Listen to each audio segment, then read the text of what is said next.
let's get into the actual Raw match. First off, we had Cena Wyatt, and Cena, like you did say, was using all of the Brock Lesnar offense. He was hitting a bunch of suplexes, and he eventually locked in an STF, and next thing you know, the Wyatt family comes in. They interfere, and then Big Show and Mark Henry run down for the save. And it's one of those things where when you have a tag team that is that large and that just imposing, it's hard to cheer for them when they're imposing their will, because it's almost like they come off as bullies at that point. Right. I mean, that's the weird thing. Like, who would have thought that the Wyatt family and sympathetic would be in the same sentence? But it really is in this case, though, because now this turns into a 6-man tag, which at this point I'm just thinking, okay, when did they decide to put the Raw dark match on television? So we get this, and obviously Cena wins. Cena pins, was it Harper or Rowan? It doesn't really matter. After, oh no. Yeah, Rowan tapped out. Tapped out, yeah. Harper tapped out, yeah. Yeah. But then we get this weird moment where Cena unloads with attitude adjustments on Rowan and then Harper. He hits Rowan, and then Big Show and Mark Henry have Bray Wyatt by the neck, and they're pushing him back into the ring, and they're just like, yeah, where you going, son? And it's just this really weird, like, full-on bully moment for this tag team on freaking Bray Wyatt, who's like, he's the eater of worlds, and he's getting straight up, like, this is a bullying, like, be a star, Big Show and Mark Henry, you know what I mean? Like, this is them physically taking advantage of Bray Wyatt, and they throw him back into the ring. Cena hits the AA, and then Harper gets up and he gets an AA too. And in any other context, like if you just shifted some of the performers around and stuff, and you completely ignored the fact that Bray is still currently involved in a program with Jericho, at least I think, because that's another thing. They haven't done anything since SummerSlam, though. They haven't done anything since SummerSlam, for one, and two, I'm just kind of confused where all the pieces are, because next week, as it was announced on this show, Jericho's having a highlight reel, but his guest is Randy Orton. Yeah. So I'm like, what is everybody doing? But like in any other time, Ashton, like if this were to occur, you'd think, oh well, the Wyatt family is clearly turning babyface because this is just a slaughter. Like. You even said Big Show and Mark Henry had Bray by the neck, forcibly put him in the ring. And not only that, you could hear them egging John Cena on. Like, yeah, get him, John. Show him, John. Put him down. And he nails the AA, and he does the pose, and he mouths, I'm coming for you, Brock. Dude, you know what it almost felt like? It almost felt like the freaking Karate Kid. Yeah, get him a body bag. Yeah, it really felt like those videos you'll see posted on like news sites or Facebook, like all these kids rallying around these two people and just watching a beatdown and recording it with their phones. Yeah, that's what it felt like. Yeah, it felt really uncomfortable, and it was Bray freaking Wyatt getting the beatdown.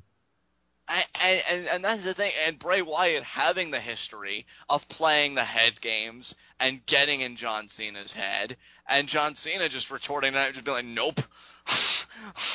Like, Bray Wyatt does like the spider walk. Well, let me tell you, with the beating that Cena gave Bray Wyatt and the rest of the Wyatt family, that spider has a busted leg. I don't even think he would have been able to do it. Like, he just. I thought you were just gonna say that Cena squashed the spider. Yeah, he did. He squashed it. He was the newspaper that came colliding down on the life of that spider, and he did not give one crap about it. Like, it was unbelievable to just see him unload that dominance on these people that have done. Like I could have seen it if it was like 3MB showing up and trying to act like studs, and then Cena just kind of goes to town on them. But this is the Wyatt family. Like, these guys, no more than 6 months ago, were standing toe to toe with the Shield at Elimination Chamber. And it's funny you mention them, because as much as I would have hated it, dude, I could have even understood it a little bit more if it was the Shield, because they're phenomenal athletes and they know how to work together like no other. But again, like you said, with the Wyatt family, it's so psychological. They are weird, out there people. They're supposed to be these personifications, I guess, of evil and just all things twisted. And here John Cena is making them look like the most sympathetic people on the planet. Yeah. At least with the Shield, they're still mortal. They still have those mortal perceptions, but the Wyatt family is supposed to be perceived as something almost beyond that. Or if they are mortal, they're just so abnormal, you know? And Cena just comes in and he runs roughshod over them.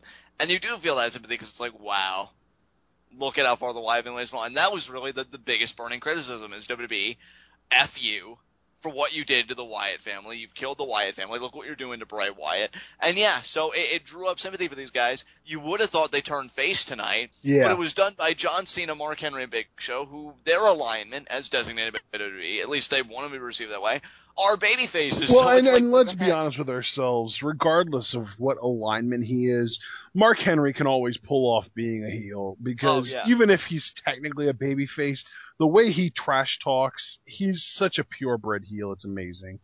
I know. So yeah, dude. I mean, that was Raw, pretty much. I mean, Cena lays waste, and I'm sorry, like maybe I know this is why I just started laughing, and I know I talked to some of my friends. I know Abel, when I gave him my response, he gave me a frowny face. I don't think he liked my answer where I just said I thought it was hilarious, but the reason I thought it was hilarious in the grand scheme of things, even though I love the Wyatt family and they certainly deserve better, I mean, Cena, after he does that, after they pretty much just made their own simulation of a prison yard, cornered the Wyatt family and beat them down, goes out of the ring and hugs a child wearing his merch. It's too perfect. I can't even make this stuff up, dude. That's what I'm saying. That's what I'm saying. Like, it's almost like they know that the internet has this perception of John Cena that it's like, oh, I hate John Cena the character, but I love John Cena the person, or I respect John Cena the person, and they're just trying to make people hate John Cena the person. Like, they don't even care. They know that they've accepted that you hate the character. Now they really just want you to hate the person too. The only thing that would have made that just so perfect and go from, well, I said the whole segment itself was like a 9 out of 10, and then Cena hugging the child made it 11 out of 10.